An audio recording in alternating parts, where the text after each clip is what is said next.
Bank of Canada agreed at last meeting to revisit hikes later. Bloomberg, the Bank of Canada's governing council was split at their last meeting on whether borrowing costs would need to rise further to bring inflation to heel, but policymakers agreed they should be patient and reconsider tightening in the future.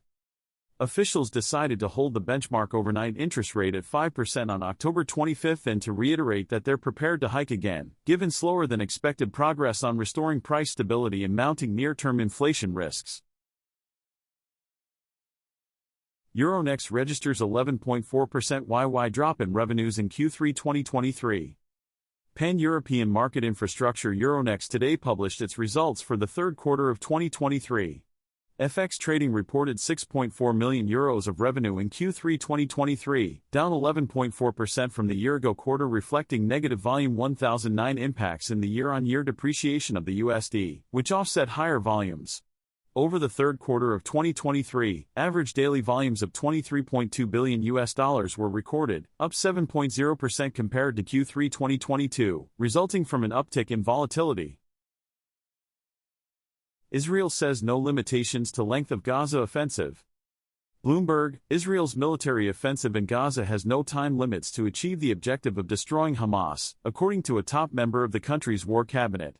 There are no limitations, Benny Gantz, a former general and opposition leader who joined an emergency government in the wake of the deadly assault on Israel by Hamas on October 7, told reporters Wednesday. The war here is for our existence and for Zionism, and so I can't provide an estimate of the length of each stage in the war.